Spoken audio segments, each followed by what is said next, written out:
अस्सलाम वालेकुम दोस्तों जी, लाहौरिया 2020 में एक दफा फिर खुशामदीद।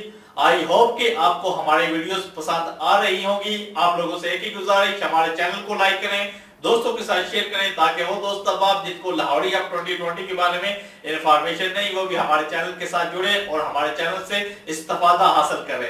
आज की वीडियो बहुत ज्यादा स्पेशल होने वाली है, इसलिए आप लोगों से गुजारिश, वीडियो को आखिर तक लाजम देखिएगा। प्रॉपर्टी डीलर ने इश्तिहार पड़ा मकान बराए फरोख्त। उसने मकान का विजिट किया और हमरा एक पार्टी को लेकर गया जो मतलूबा मकान खरीदना चाहती थी। जैसे ही ये लोग उस घर के दरवाजे पर पहुंचे, एक उम्र रसीदा बुजुर्ग ने उन्हें अंदर आने की दावत दी और ड्राइंग रूम में बैठने को कहा।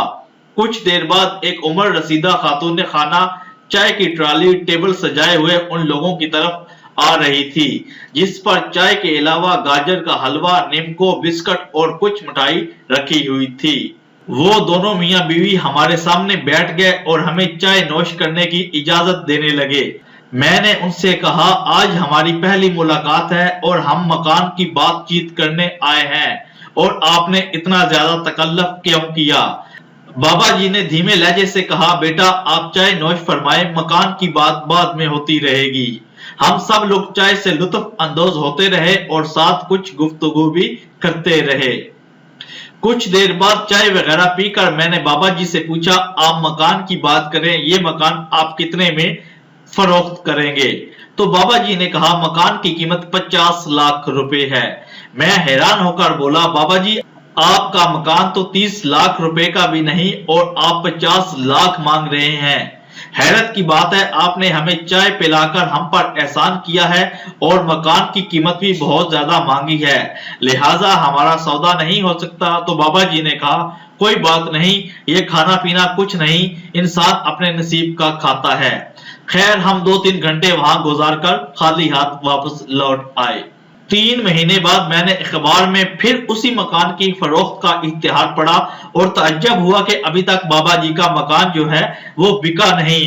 दोबारा राब्ता करने के लिए एक दूसरी पार्टी को लेकर बाबा जी के मकान देखने चला गया। जैसे ही दरवाजा खटखटाया तो बाबा जी ने दोबारा उसी अंदाज से वेलकम कहा। हमें ड्राइंग रूम में बिठाया और कुछ देर बाद वही खातूने खाना, चाय की ट्राली, टेबल लेकर हमारी तरफ आ रही थी।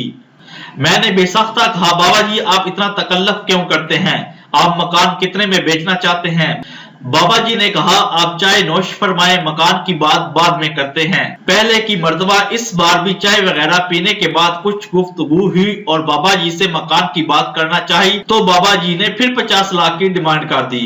मुझे गुस्सा भी आया और हैरत भी हुई कि ये बाबा जी दिमागी मरीज लगते हैं। खैर हमने इजाजत तलब की और वहां से वापस चले गए। इस बात को काफी माह गुजर गए। मेरा एक दोस्त जो प्रॉपर्टी डीलर था, उसका मुझे फोन आया और उसने कहा, एक मकान मिल रहा है काफी सस्ता, अगर इरादा है तो चलो तुम्हें मकान दिखाता हूँ। मैंने कहा चलो चलते हैं। जब मैं उसके साथ गया तो वही मकान था जो बाबा जी का था। मैंने अपने दोस्त को हंसते हुए बताया, ये बाबा जी का मकान है और वो बाबा जी पागल हैं शायद। फिर मैंने अपने दोस्त को पिछले दोनों वाकयात सुनाए तो उस दोस्त ने कहा, इस बात में कुछ ना कुछ राज जरूर छुपा हुआ है, आओ इनसे जाकर दोबारा मिलते हैं।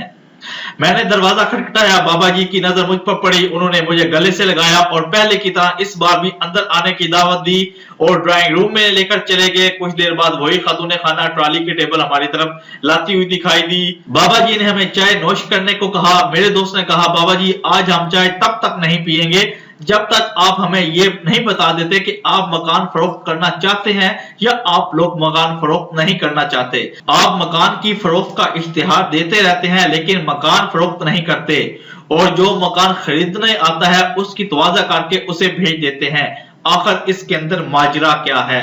ये बात सुनकर बाबा जी ने अपनी बीवी की तरफ देखा और उदासी वाली निगाहों से मेरी तरफ पलटे और कहा, हमने मकान नहीं बेचना, हम सिर्फ ये चाहते हैं हमारे घर कोई आता जाता रहे, हम किसी से बातचीत करते रहें और कोई हमसे बातें करे। हमारे 3 बेटे हैं जिन्हें हमने अच्छी तालीम दिलवाई, वो मुल्क से बाहर हैं लेकिन हमारे लिए ना होने के बराबर हैं। हम अकेलेपन की वजह से अपने आप को इस घर की दीवारों को देख देख कर उकता गए हैं, इसलिए हमने सोचा हम अपनी इस उदासी को लोगों की तवाज़ो से खत्म करेंगे उनकी बातें सुनकर मेरा दिल पिस गया और मैंने सोचा बुढ़ापा और अकेलापन, इन दोनों चीजों के साथ जिंदगी किस कदर कठिन है। बाबा जी ने कहा, बेटा दुनिया की जरूरतों को पूरा करने के लिए सब कुछ पास है, लेकिन बुढ़ापे में औलाद का सहारा ही साथ देता है। बुढ़ापे में बूढ़े वालिदैन को आपके पैसे की नहीं बल्कि आपकी ज्यादा जरूरत होती है, लिहाजा वालिदैन को ज्यादा से ज्यादा वक्त दें।